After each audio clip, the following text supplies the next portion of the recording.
Ya, kembali bersama kami pemirsa. Polri melimpahkan tersangka Don Rito beserta seluruh barang bukti termasuk uang tunai dan emas hasil sitaan ke Kejaksaan Agung. Pelimpahan ini merupakan bagian dari penanganan kasus dugaan tindak pidana pencucian uang terkait perkara PT Asabri yang diduga melibatkan ex-Jampitsus Febri Adriansyah.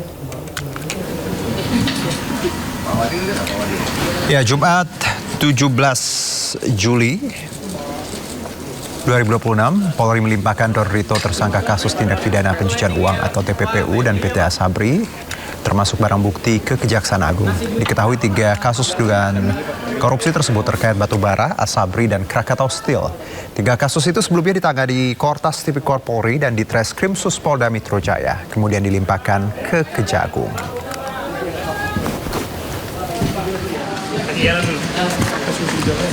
Padahal tadi ngasih duit ke Pak Febri, padahal. Pada hari ini, proses tersebut dilanjutkan dengan pelaksanaan penyerahan tersangka, barang bukti elektronik, dan barang bukti non-elektronik kepada Kejaksaan Agung sebagai bagian dari tahapan penanganan perkara. Dengan telah dilaksanakannya penyerahan tersebut, maka proses penyidikan selanjutnya sepenuhnya menjadi kewenangan Kejaksaan Agung. Kortas Tipikor Polri menghormati dan mendukung kelanjutan proses penegakan hukum yang akan dilakukan oleh Kejaksaan Agung sesuai mekanisme hukum yang berlaku.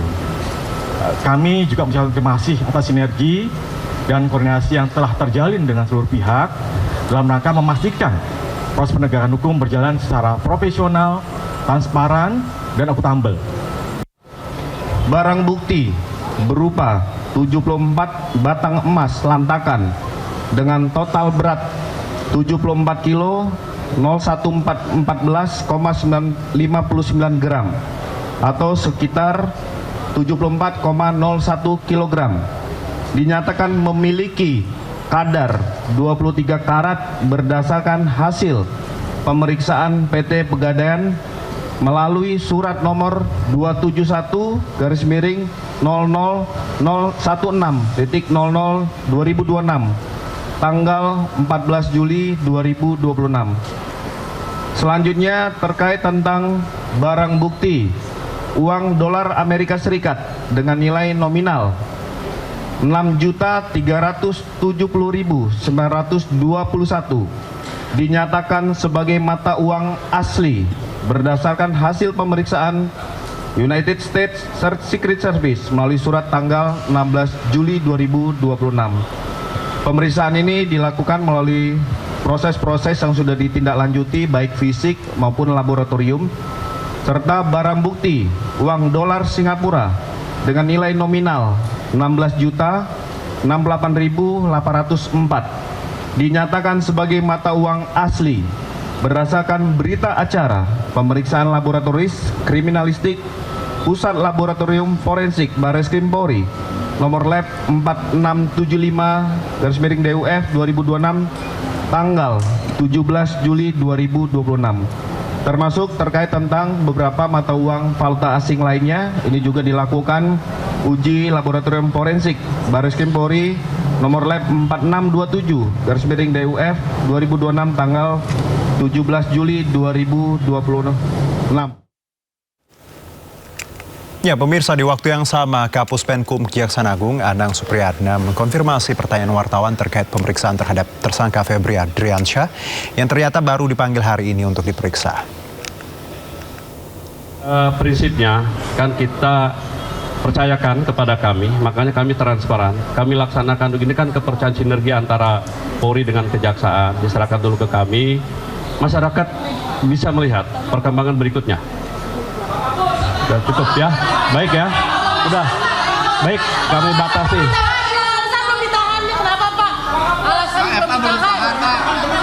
Loh, kan baru dipanggil sekarang, nanti itu kewenangan penyidik. Sudah, ya, ya cukup ya, cukup deh, yuk.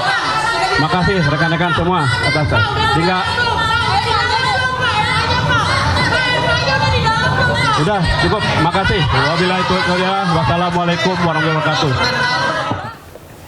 Ya, dan untuk membahasnya kita telah terhubung dengan Koordinator Masyarakat Anti Korupsi Indonesia, MAKI, Bang Boyamin Saiman. Assalamualaikum, selamat sore Bang Boyamin. Waalaikumsalam, Iya. Abi dan seluruh pemirsa Iya, Indo sore. seru ya hari ini.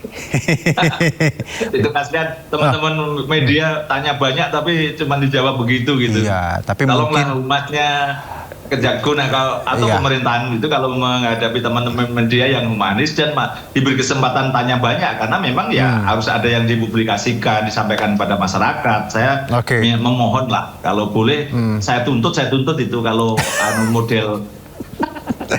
Ya Bang Boyamin, siap Bang Boyamin, saya setuju sekali. Karena memang gini, pertanyaan-pertanyaan publik ini banyak sekali. Cuman ya tadi, dijawabnya irit-irit, prosesnya juga bebelit. Akhirnya kita mikir, ini gimana sih gitu. Nah Bang, pertanyaan pertama saya, ini ada satu yang menarik.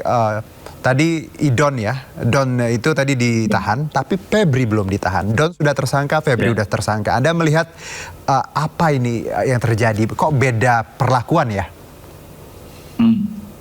Ya, karena memang ini kalau Don mungkin sudah diperiksa sebagai saksi, gitu. Sehingga ya ditahan. Oke. Kalau Pak Febri itu kan setahu saya memang belum ditahan, dan itu pun nampaknya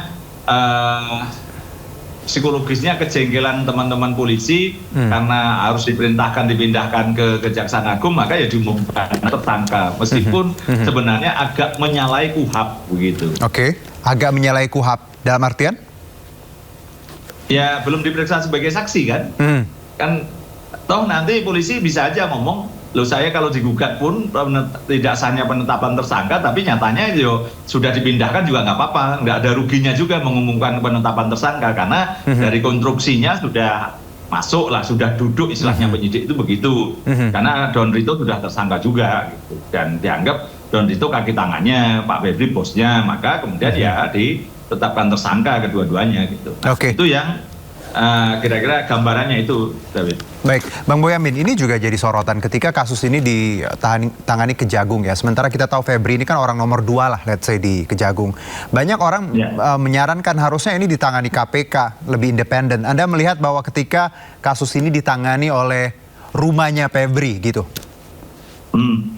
Ya, memang begitu. Sebenarnya harus netral itu begitu. Oke. Banyak masyarakat yang ngomong, ini jeruk makan jeruk kan gitu. Dan sebenarnya yang punya kewenangan mengambil alih itu hanya KPK. Ya. Kejaksaan Agung nggak punya kewenangan mengambil alih. Gitu. Maka ya kemudian ya harusnya KPK yang menangani ini supaya lebih independen. Oke. Dan maka kemudian ada teman-teman juga yang mengajukan gugatan pra peradilan kan untuk menguji ini bahwa pemindahan itu tidak sah. Gitu. Ya kita tunggulah semua berproses, tapi makanya paling tidak kita berharap kalau dengan proses itu Kejaksaan Agung nanti akan serius, profesional, dan ya kalau memang sudah tersangka ya ditahan mestinya kan gitu, sehingga masyarakat jadi tidak bertanya-tanya, tidak komplain, tidak protes lagi. Oke, tapi harus diperiksa dulu tadi. Ya ini kan sudah diperiksa hari ini kan sebagai saksi atau tersangka, saya tidak tahu nih.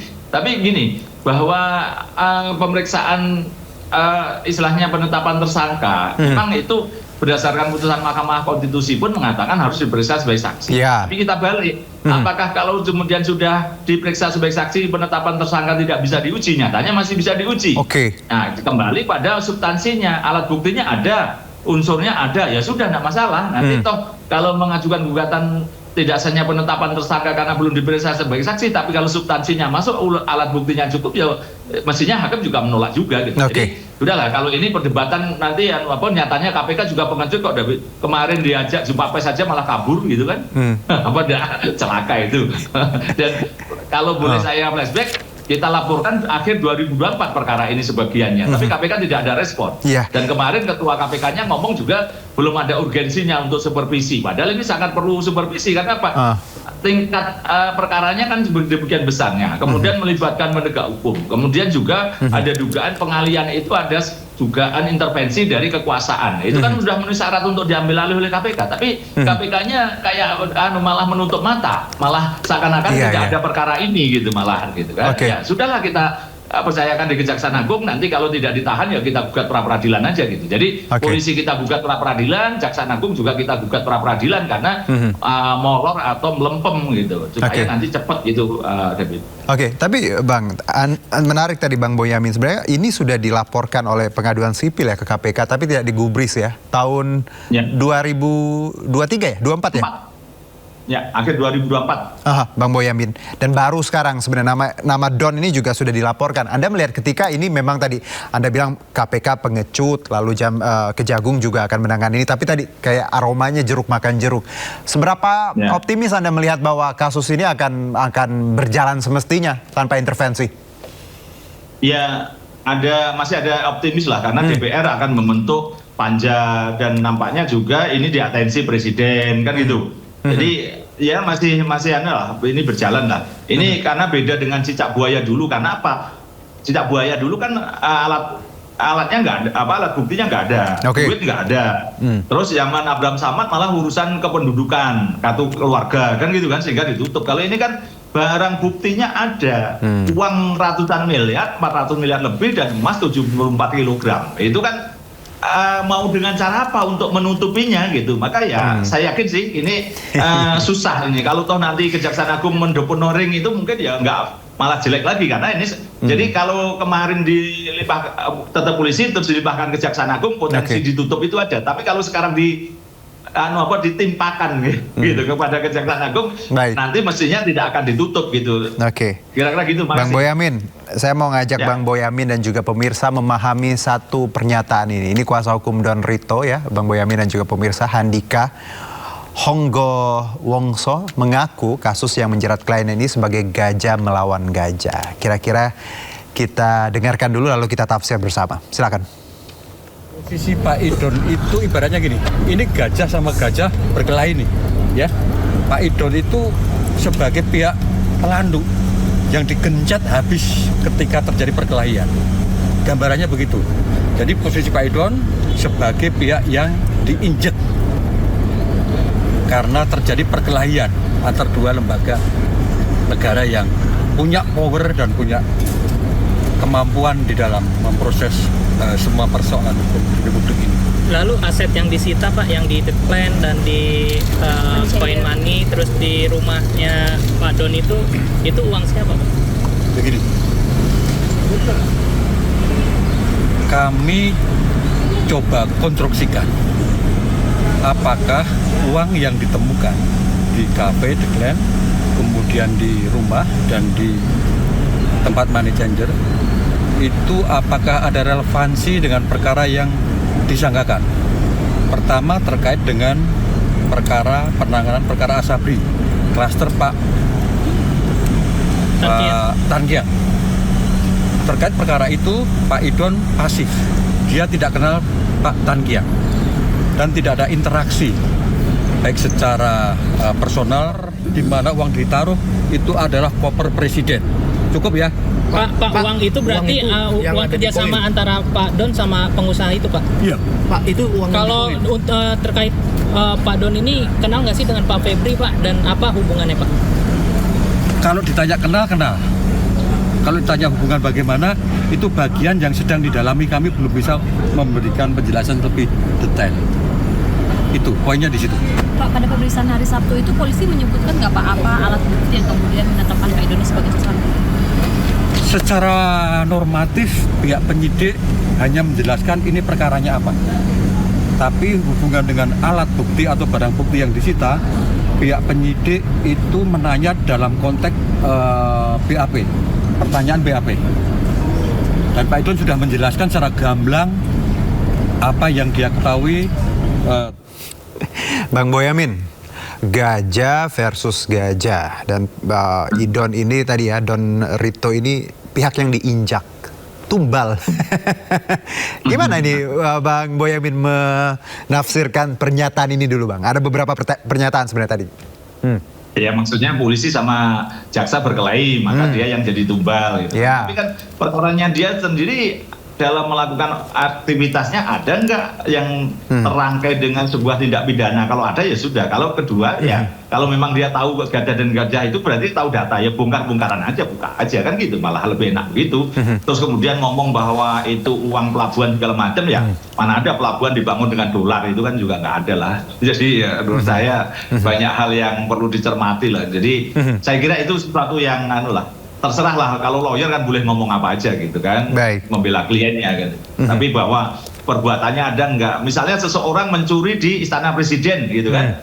Terus kemudian seakan-akan melawan presiden gitu karena saya maling gelasnya maling bunga jemaninya di Istana Presiden, terus ngomong bahwa ini saya melawan gajah gitu. Kan dia enggak juga gitu, bahwa dia mencuri dari istana itu ornamen apa yang harganya mahal gitu kan, dia tetap mencuri kan gitu kan. Masa terus begitu. Terus dia kemudian lari ke tempatnya Istana Wakil Presiden gitu kan, terus apa juga ngomong bahwa wah ini perseteruan presiden dan wakil presiden, terus saya di tengah-tengah begitu karena saya sebenarnya yang nyuruh wakil presiden misalnya gitu. Apa begitu juga kan, ini kan ya mau ngomong apapun terserah lah, tapi bahwa proses ini sudah panjang dan kemudian diketemukan alat bukti dan barang bukti. Sudah gitu aja cukup saya kira.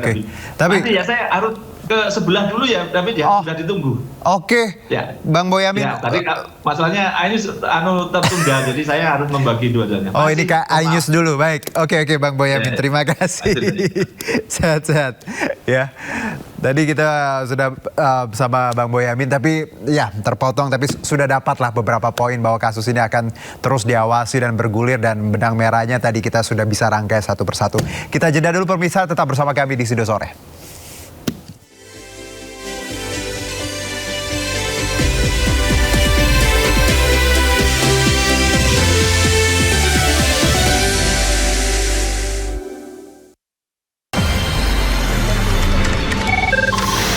Sumber dari berbagai sumber berita aktual.